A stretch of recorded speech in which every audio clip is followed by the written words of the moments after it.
It's critical as we begin to add achievement on top of achievement. We need to understand what that cornerstone looks like and pay tribute, especially when we're able to share the same air as them. Today we stand in a truly special moment. It's Black History Month. The United Nations has declared that this is a decade dedicated to the people of African descent. We are in a Black-owned, African-inspired restaurant. And if there's ever been a time to say I'm Black and I'm proud, it's not. I'm Black and I'm proud. Oh, I like this crowd warm. Where did you get that from? We're going to take it a little step further though. Because if there was ever a time that we put up our fists in solidarity, it's here. Now, the weight of our arm will never fill the heaviness of Olympians Tommy Smith and John Carlos. Right. After placing in the 200-meter race in the '68 Summer Olympics, they were ostracized for their act of raising their fists in the air. Right. In the same Olympics that the Nazi salutes, Hail Hitler was accepted because it was considered a gesture of national symbolism and pride. Well, today, the raised fist is ours. You see, a fist is not just for fighting, ladies and gentlemen. It's also how you grab hold on to something and hold it tight. Like I said, this is a special moment. It's a moment I don't want us to allow to slip through our grasp. So I want you to form that fist. Grab that moment. Grab this moment of all the greatness in the room. And I want you to lift your fist in the air. This is the time. This is the place. And I want you to follow and say with me, this is for my ancestors. This is for my ancestors. Louder! This is for my ancestors. This is for my aspirations. This is for my aspirations. And these are for the adolescents to follow. And these are for the adolescents to follow. Thank you. And now that we've raised our voices and our fists and our consciousness of this moment, I feel that we're ready to welcome tonight's extraordinary guest.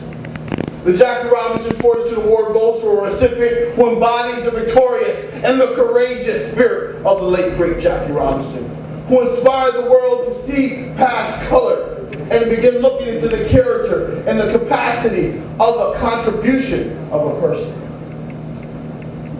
And it wasn't just us, those who benefited from his heroics. Yes, we may have received the lion's share of the reward, but it was all of America that benefited and would never be the same. You see, he challenged the written rules of who could play in Major League Baseball, but he also challenged the unwritten rules on baseball diamonds in communities all over the country.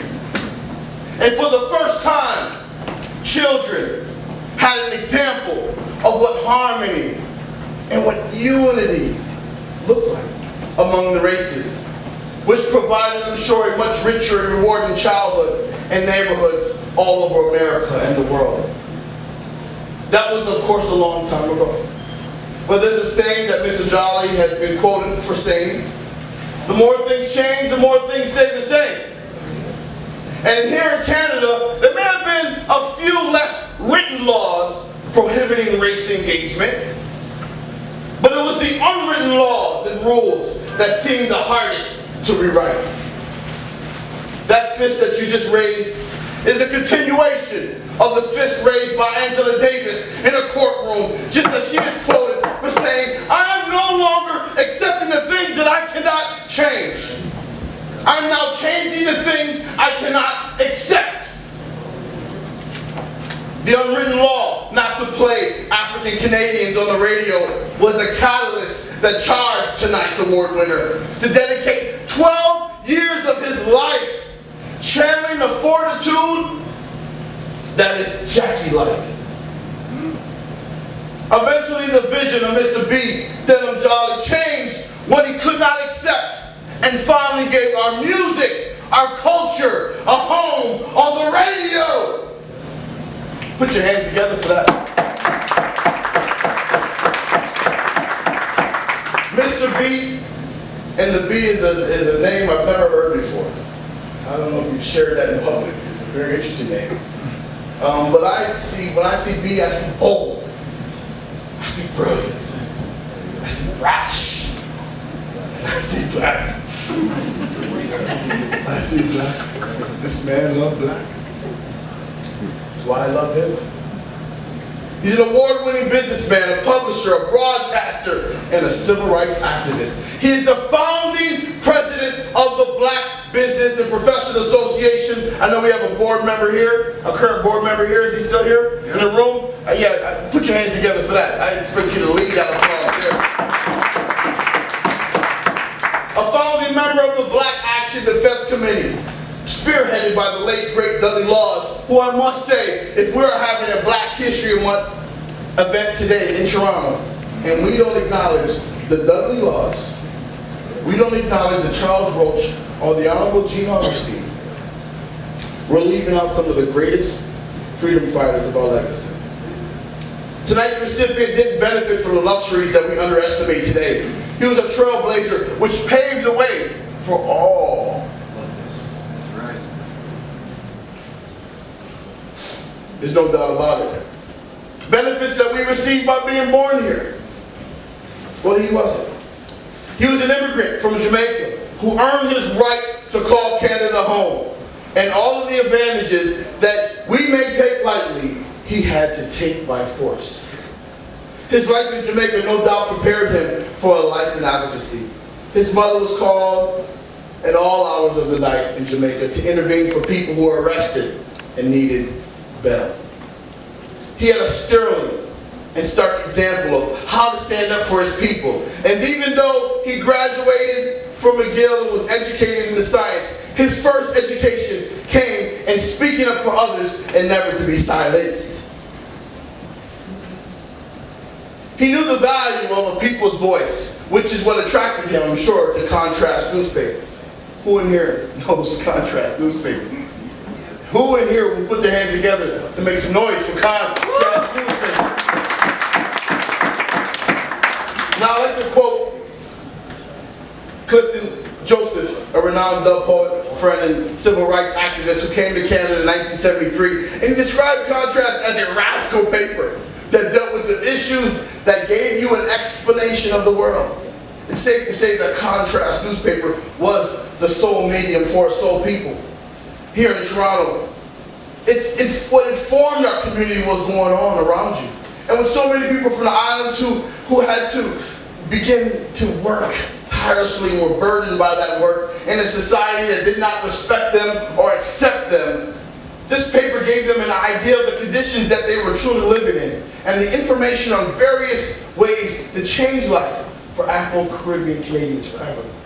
There's a headline of May 27 edition in 1972 of the Contrast that read, "One people, one aim, one destiny. African peoples of the world, unite or perish." And today the headline is more of a deadline. Unite or perish. Unite or perish. We're still struggling with the basic principle of survival. To unite.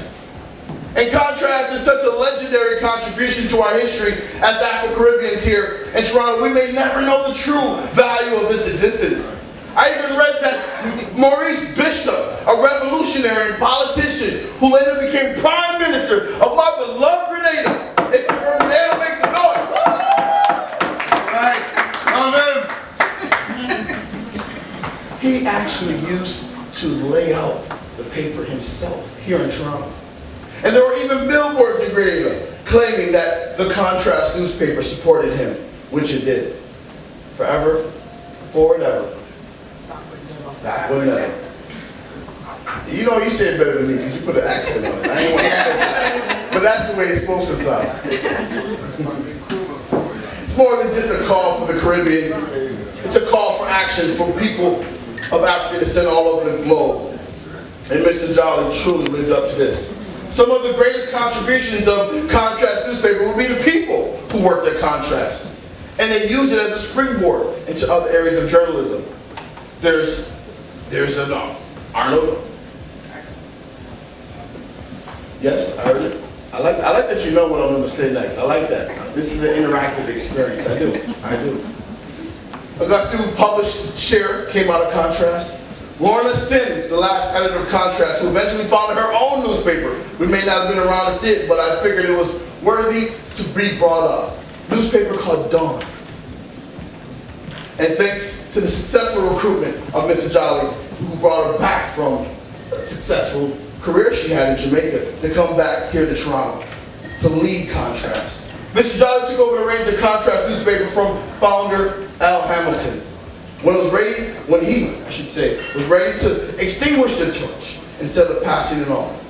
When Mr. Hamilton wanted to close the newspaper, it was Mr. Jolly who encouraged him to keep this important voice of the community alive, so he became the owner and publisher in 1983. Please give it up for Mr. Jolly said we cannot afford to lose our voice. We cannot afford to lose anything anymore. And I think that was one